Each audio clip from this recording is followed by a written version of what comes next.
Hi there. Welcome to Tech Talk Weekly. I'm Bob from Creation Station. This is our weekly show where we give you 4 or 5 interesting tech stories because I can't keep it to 4 in about 20 minutes and we'll get you out of here. If there's a story you want us to cover, Creation Station at broward.org and we'll try and get it on the air. And no, Starliner did not come home yet. Although there's good news, and maybe by next week's show they'll be home, but we don't know. But I do have one of our team guest hosts on, Lorenzo. You're at Southwest Regional Library, right? Yes. Thank you for having me. No worries. Now tell us, what are you doing out there at Southwest? At Southwest, I just do what the librarians tell me to, but I It's definitely just like a real job. You have to do what no, your boss yeah, for says. sure, for sure. But I help out with shelving. I just do normal stuff the librarians do. Sometimes help the kids out. I also do the chess program as well, where Oh, I teach the excellent. kids chess at the library. Nice. Yeah. Nice. Did you guys get the big chess set? No, I don't Ah. believe we have that at the library. No, No, it well, we sucks, have one in definitely. the system. It moves from building to building. I wasn't Oh, sure how you guys got actually, it out there. It's that the that would be one with interesting to the have. 3 foot, 4 foot tall pieces. No, Yeah, yeah, that'd be so good to teach the kids, especially yeah. the ones that are new. Yeah, that'd Oh, be the definitely a little great kids have addition. struggled picking up the pieces and walking with them. It's Oh yeah, hilarious. It's hilarious to watch. It's great. yeah. Um, but we've got some different types of stories today. Number one is not a political story, but it is a story about politics. Um, you have high-speed internet at home, I'm guessing, right, Lorenzo? Yes. So that right there tells me that you are doing okay. There's a lot of people in the United States who do not have high-speed internet at home. Right, for sure. And we, as a country, decided a few years ago that we would Mhm. put in a policy of giving $30 extra a month to a large chunk of low-income people so they could up their um, internet speeds I and do or just believe get internet for the first during time. was Yeah. that during the Obama administration, correct? No, that Or was actually under the Trump administration. oh, I did not know that. Yeah. And so under the previous administration, they rolled out this package so that everybody could have access to internet at home, high speed internet. Right. The arguments about what high speed actually is or not is kind of irrelevant at this point. What happened is it died. That program expired. The current Congress did not reauthorize it. Right. So that meant it went away. And the reason for the story is Spectrum, which is part of Charter Communications. Mhm. The first month after those things went away, they complained they had over 100,000 subscribers cut off their internet. And that's That's one interesting. provider. So was this system more of like a waiver? I guess you could say like a $30 coupon almost? Almost, yeah. Yeah, So okay. it would be there to help people be able to boost to get up from a DSL style service and boost it up. One of the complaints that the Congress had was this was people who were taking advantage of this already had internet. Right.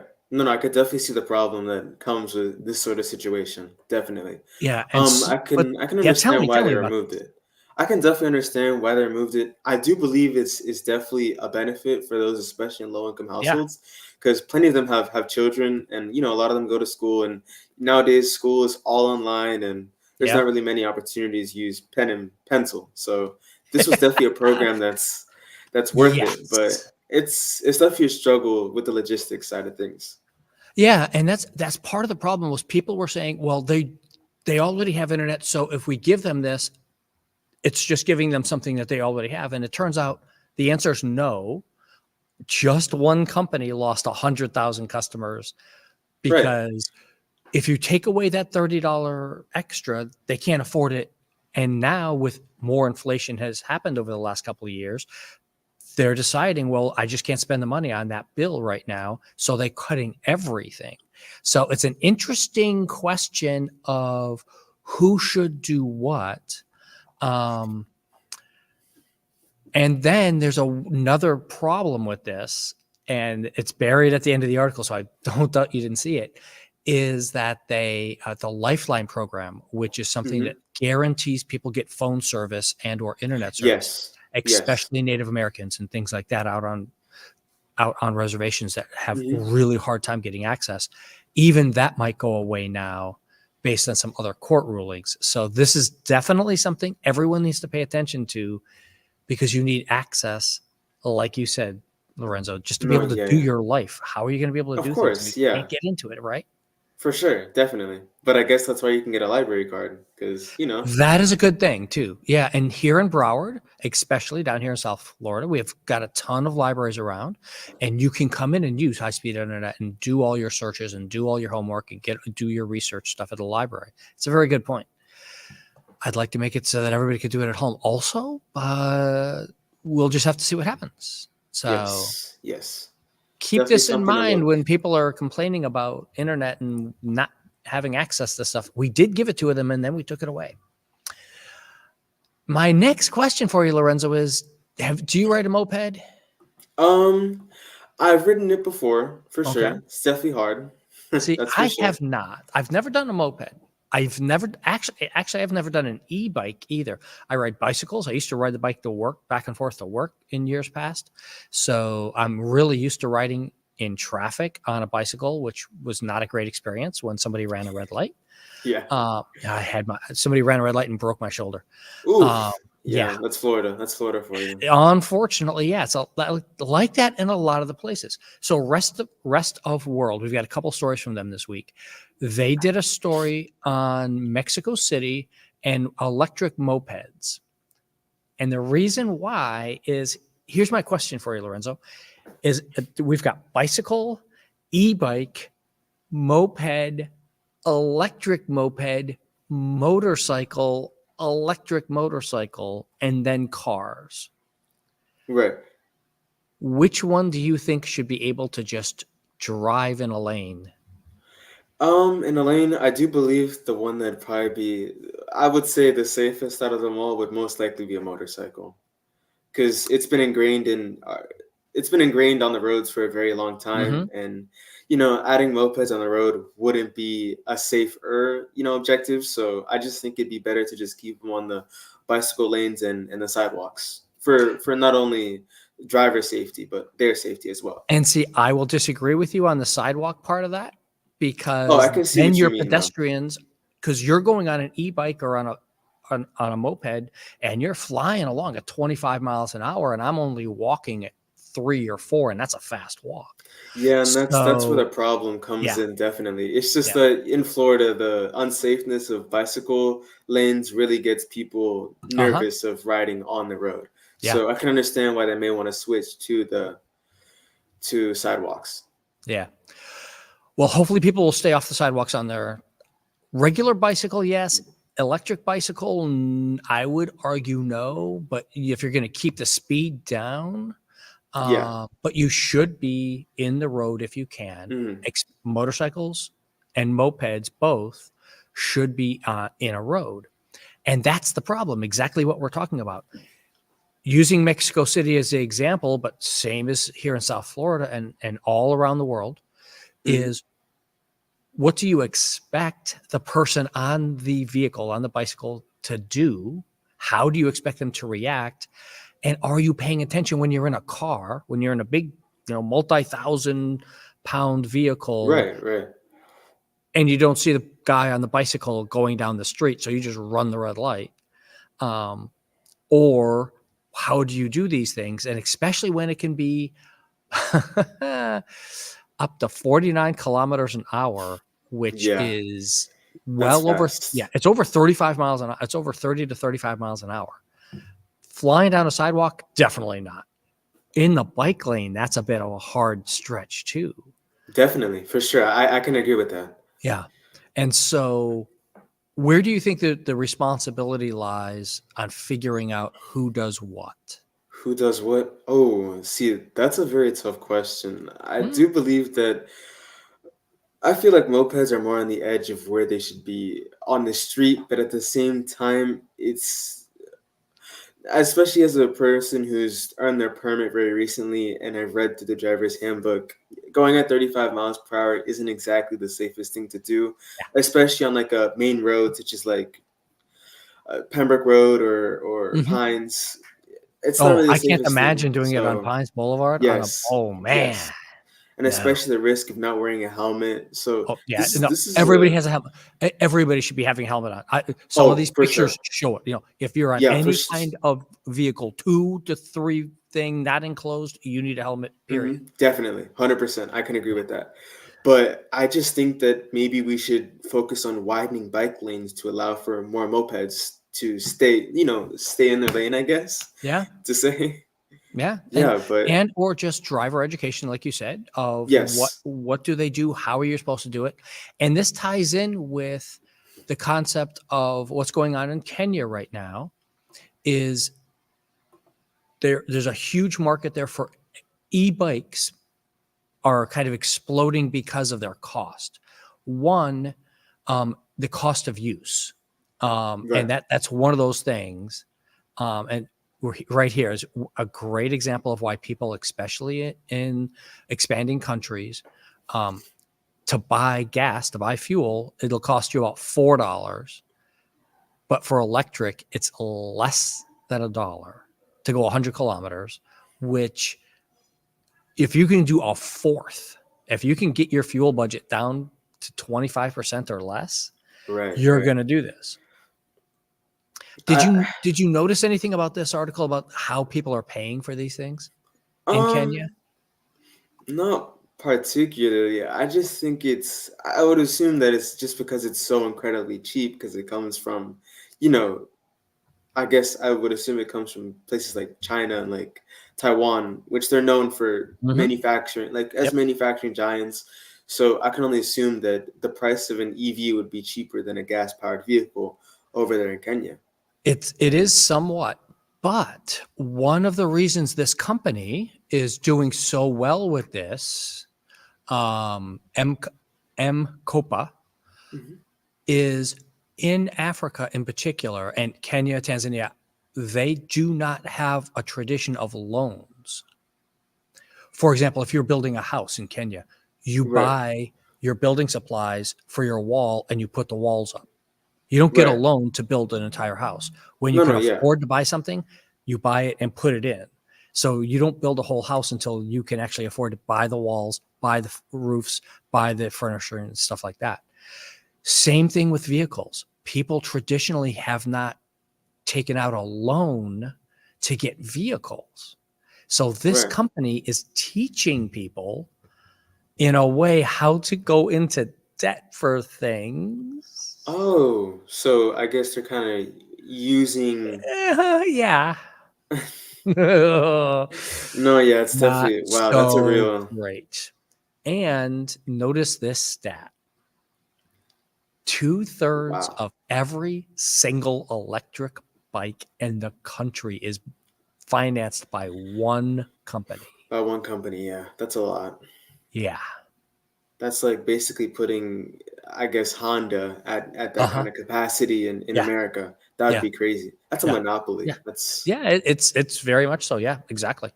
And that is one of those things where we wouldn't allow it here in this country, most for likely. sure, for sure. Um, but how else do you get them rolled out to all the masses who can't afford the gas? And like we just saw, they're a fourth of the cost to operate. So if you can get people out on the road and get them able to get back and forth to work and move around inside of cities and from city to city, There is a question I do tend to have with ask. electric for the electric though, Yeah, like the longevity situation. I just don't think it lasts as long as a gas powered car. So when I it think of like depends. the financing sort of thing, I believe that's kind of Yep. like a bit of loan sharky, I guess. Very I much. think it's Oh, kind of very, weird. very much so. I Right. think it's kind of weird because say if an electric vehicle breaks down, what's going to happen to the loans that were there previously? Yeah. Yep. I can Well, only you have to assume pay that the loan no matter what. Yeah. yes, And and I that's why assume that we it's very don't. serious. It's very Yeah. Yeah. serious, Yeah. especially over there. Yep. So yeah, I mean, you can compare it to the old days when you used to finance a phone, yes. and you still had to keep paying that phone payment whether your phone was working or not. Hmm. Um, I know that's a weird thing to think. The old days of that when, but Yeah, that's a different issue. However, in general, electric vehicles last as long or longer than gas-powered ones because there's fewer things to break. There's no engine costs to repair and all those other right, types of things. It's just got an electric motor in it. right. And on a bike, on the e-bikes, it's even easier because it's a piece mounted right onto the frame. You can take it off and put a new one on. It's And definitely cheaper to replace for sure, or yeah, fix in general. and even if your battery goes dead on a bicycle, you can do it. Now, you can't do that on a moped. No, yeah, You're not you you're can't. not going to pedal a moped. You're not going to be pushing a moped down the street like that. No, for But on a sure. bicycle, you just keep on cranking the gears and you can be riding. So it's not too bad.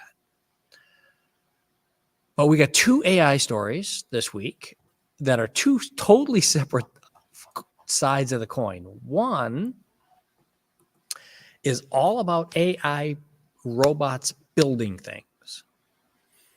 Are you for AI robots or against? Yes, yes. Okay. I think I'm for it. It's actually a field I would like to get into when I get older. I Mm-hmm. think robots definitely something that's interesting.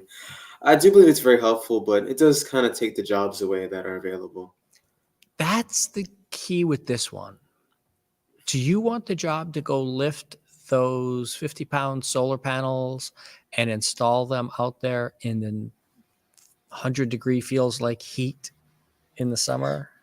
No, not really. And then there's also the Yeah. risk of breaking things as well. I would assume those are incredibly heavy. Yeah. I'm not an expert, but I can definitely tell that Yep.